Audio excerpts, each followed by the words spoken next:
The Gray Line. The looming hulk of Stonehaven Penitentiary, a fortress of cold, gray concrete, cast a heavy shadow over the city as Officer Andrea Andy Grant walked across the main courtyard.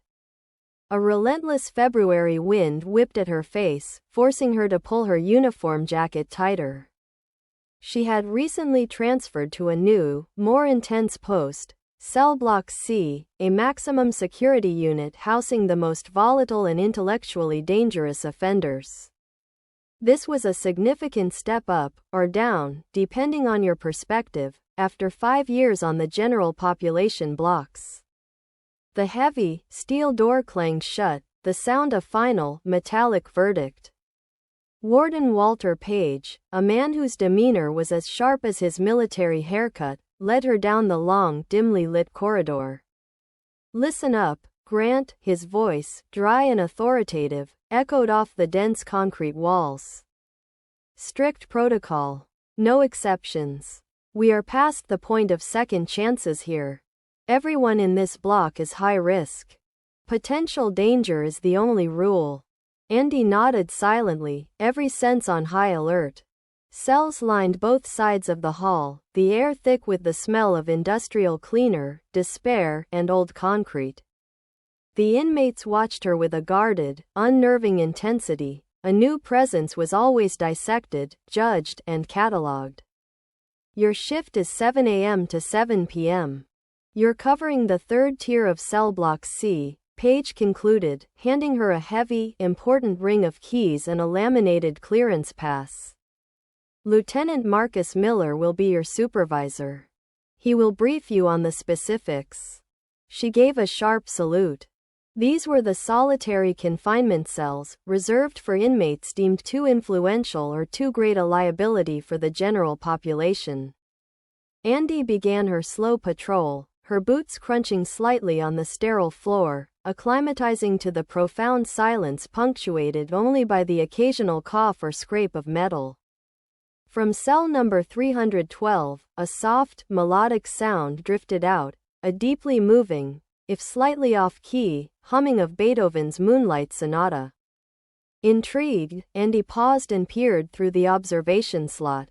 A tall, composed man sat on his bunk, leaning over a thick, leather-bound book.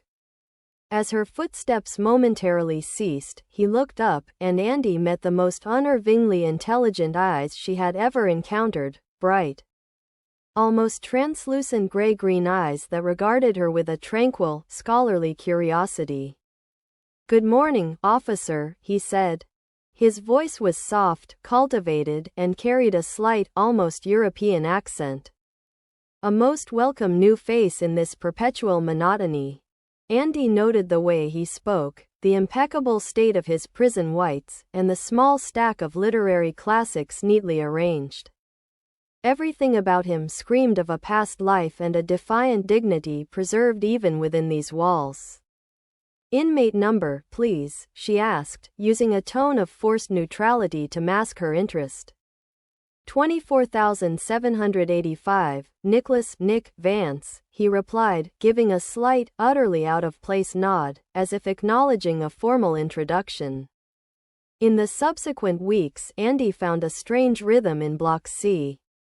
It was, surprisingly, quieter than her previous post. Lieutenant Miller, a man of routine, showed her the specifics of the automated security overrides. But the new assignment weighed on her. The isolation of the inmates seemed to amplify their sheer danger, making every second an exercise in intense caution. Leaving the block one evening, she passed cell 312 again. Nick Vance was still reading, silhouetted against the window, soaking up the last rays of the weak winter sun. That night, lying awake in her small apartment, Andy replayed the image of his calm, intelligent eyes. They were not the hard, predatory eyes of a violent criminal. They held a quality of sharp intellect and inner strength. What had driven a man like that to murder? The next morning, in the staff lounge, Andy pulled inmate file 24,785. The photo showed Nick Vance in an expensive business suit, the same intense eyes looking out, but with a palpable air of confidence and success. Yale University education. 6 years as a top derivatives analyst at a major investment firm. A stellar, unblemished career. Then, the collapse, armed bank robbery, the fatal shooting of a security guard. Andy read the cold, succinct lines of the police protocol. A truly tragic case, a quiet voice commented. It was Dr. Julie Brooks, the prison psychologist, sitting down beside her. He gambled big on the stock market, lost everything, went deep into debt to some dangerous players. A classic story of hubris and a devastating fall. He doesn't look like a killer, Andy stated, closing the file. The ones who look least like it often commit the worst crimes, Julie murmured, stirring her coffee. He never struck me as purely vicious. More like someone who simply snapped under unbearable pressure. A few days later, during a routine delivery of mail, Andy paused at cell 312. Nick was standing by the wall, where he had meticulously drawn a pencil portrait of a woman. The detail is incredible. Is that your wife? My former wife, he corrected, his voice tinged with a faint melancholy. He ran a finger over the drawing. Drawing her face, the subtle curve of her mouth, the look in her eyes, it prevents the memory from fading. It's a way to keep a piece of the outside world. You're very talented. I was an art history minor, he smiled faintly. Before money became a necessity and not a fascination. Have you ever been to the Museum of Modern Art, MoMA? That's where she worked last. New York. I remember the last time I saw her, 6 months before. All this. Did you write to her? I apologize, Officer Grant. I shouldn't take up your time. He began to turn away, but Andy felt compelled to hold the moment. What are you reading now? Crime and Punishment. He picked up the heavy volume. It's fascinating. It suggests that society often judges the criminal less for the act of murder itself, and more for the spectacular failure to manage the aftermath, to show the appropriate sorrow. Andy felt a genuine tremor of unease. He discussed the murder with a detached, philosophical calm. I haven't read that one. Could I borrow it when you're finished? It's not a popular choice in this institution. The prison library was a small, dusty sanctuary in the Block C basement. Inmates were allowed 1 hour a week, always supervised. Andy volunteered for the library shift every chance she got, finding refuge from the cold utility of the halls. This particular Thursday, Nick was the sole visitor. He moved slowly among the shelves, his fingers gliding over the spines of books. Andy watched him from her usual spot near the door. Have you read Hemingway, Officer Grant? He pulled a worn copy of The Sun Also Rises. You know, I once met his grandson in Paris. By a sheer stroke of luck, we ended up in the same small bar in Montmartre. Seriously? He spoke of his grandfather, not the myth, but the man. I remember thinking in that moment how precious and fragile life was, sitting there in a Parisian café, sharing wine with the heir of a great literary lineage. Nick paused, his gaze distant. And then, 6 months later, you're standing in a bank with a gun, and everything implodes. Andy tensed. Discussing the crime was strictly against protocol. I didn't intend to kill anyone, he continued, staring past her, his voice low and strained. I just wanted the money to scare them off, pay my debts. The guard made a move for his weapon. I fired on pure, blind reflex. He just collapsed to the floor. I found out later he had 2 kids. I ruined a family. Over money. The raw, unfeigned despair in his voice cut through Andy's professional armor. She moved closer, their proximity now dangerously close in the empty room. Nick looked up, his gray-green eyes unexpectedly glistening with tears. I'm sorry. I shouldn't burden you with this. It's all right, she managed to say. Next week, let's keep to the books. We'll talk Fitzgerald. The subject of literature was a thin but necessary shield, yet with every passing visit, the critical boundary between guard and inmate grew weaker. Dr. Brooks was the first to notice the shift. "You're spending an unusual amount of time in the library, Grant," the psychologist noted one day in the staff lounge. "Especially with some of the high-security inmates." "I simply enjoy the quiet and the conversations," Andy countered, feeling heat rise to her cheeks. Julie leaned in. "Andy, I'm telling you this as a colleague. Sympathy is one thing, but you must never, ever forget the line. Remember your function here." Andy quickly left the office. That evening, in the library, Nick read aloud from The Old Man and the Sea. His voice, deep and resonant, seemed to envelop the room. Andy closed her eyes, and she was no longer in Stonehaven, but somewhere far away, in the sun, listening to the sea. She started volunteering for the library shift almost exclusively. She and Nick established a quiet ritual. He would read his favorite passages, and she would bring him articles and reviews from the outside. Sometimes their fingers would brush as he returned a book, and the brief contact was electric. Nick began talking about his travels, especially to Venice. Andy listened, leaning closer, neglecting her duty to maintain distance. "The air in Venice isn't just air," he whispered, his eyes locked on hers. "It's soaked in history, in art. Every breath is like drinking from the well of eternity. You would absolutely love it. We could go together sometime," he murmured, his hand gently touching her arm. Andy should have recoiled, citing regulations. Instead, she felt the warmth of his fingers. "We can't. It's against the rules. But what is a dream for? Just step a little closer." Their first kiss happened right there, amidst the dusty, silent bookstacks. Andy couldn't recall who initiated it. It was a blur of sensation.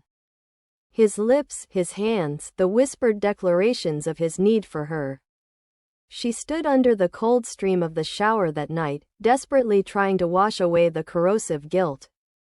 How had she let this happen? But the next morning, she walked into the library, knowing he was waiting. Their communication moved to clandestine notes, small, folded scraps she would pass him. He wrote her poems, "My soul yearns for you," like a moth to the flame, and she wrote back, eventually dropping all pretense. Andy began falsifying the library log, logging in harmless names for his visits. She stayed longer than the rules permitted, even bringing him prohibited materials she'd smuggled in. Then, she overheard him in the hallway, speaking in hushed, calculating tones to another inmate. "What was that about?" she asked, her voice shaking, when they were back in the library. "Nothing, a small favor. Just managing my connections," he smiled, but it didn't reach his eyes. "You're breaking protocol. You're talking to other cell blocks. And you, Officer Grant? You break rules for me every single day." His voice hardened. "If you love me, you will help me with something real." She was silent. He was right. She had annihilated every possible boundary. "I'm sorry," he whispered, pulling her close. "I didn't mean to pressure you. It's just so difficult here. You are the only reality I have left." Andy melted at the words, failing to see how subtly Nick was beginning to direct her actions. A slightly altered log entry, a door accidentally left ajar. An important note delivered to a specific cell. Julie Brooks tried one last time. "Andy, I see what's happening. You're erratic. You're compromising protocol." He has an acute skill for manipulation. He makes people feel like they're the only ones who can save him. It's his survival mechanism. "There is nothing between us," Andy shouted, backing away. "Then why are you risking everything to protect him?" Andy ran, unwilling to confront the possibility that Nick could be using her. That night, she reread his notes. "You've brought me hope in this kingdom of shadows." These beautiful words were her entire universe. She had risked her freedom for a few precious minutes with him. The outside world didn't matter. I'm losing my mind, she confessed one afternoon, her head tucked against his chest in the tight space between the stacks. We both are, he replied, but the kiss he pressed to her neck was cold. It's a necessary madness, officer. Warden Page's office was formal and airless. Nick Vance sat across the mahogany desk, his composure intact. The application for parole has been denied, Page said, his voice clipped. The board considered the severity of the offense and the lack of verifiable remorse. Nick remained outwardly still. 3 years of exemplary behavior, library work, rehab programs, all wasted. He would serve his full 12 years. In the library, Andy instantly saw the shift in his mood. What happened? Rejected, he said, slamming a book onto the shelf. I was a fool to believe the system was based on anything but punishment. He snatched his arm away as she tried to comfort him. I'm sorry? No, I am sorry I wasted my time playing this game. What are you talking about? I'm talking about the fact that you could have done something substantial. You could have really helped me. He pulled a folded piece of paper from his pocket. I have a contraband phone. And pictures. Of us. All your sweet little love notes. Andis' world tilted. You wouldn't do that. Why not? I have nothing to lose. He forced a terrible, calculating smile. What do you think Page will say when he sees these? When he reads your declarations of love? You were a convenient tool, Andy. Just the first, but certainly not the last, gullible guard I've met. 3 days later, he demanded her help in his escape plan. Andy listened to the detailed, cold-blooded instructions. Her insides had gone numb. The prison laundry room was a constant cacophony of washing machines and steam. Andy knew Nick worked his shift there alone. She walked in. He was folding white sheets. I'll do it, she whispered. I'll help you run. He turned to her with that victorious, self-satisfied grin. I knew you'd make the right choice, Andy. A heavy iron wrench lay on the laundry cart, a routine tool. Andy saw it. The first blow struck him on the temple. Nick didn't even make a sound. He collapsed onto the wet floor. A thin line of blood snaked from the wound. She didn't stop. A second, a third, a fourth.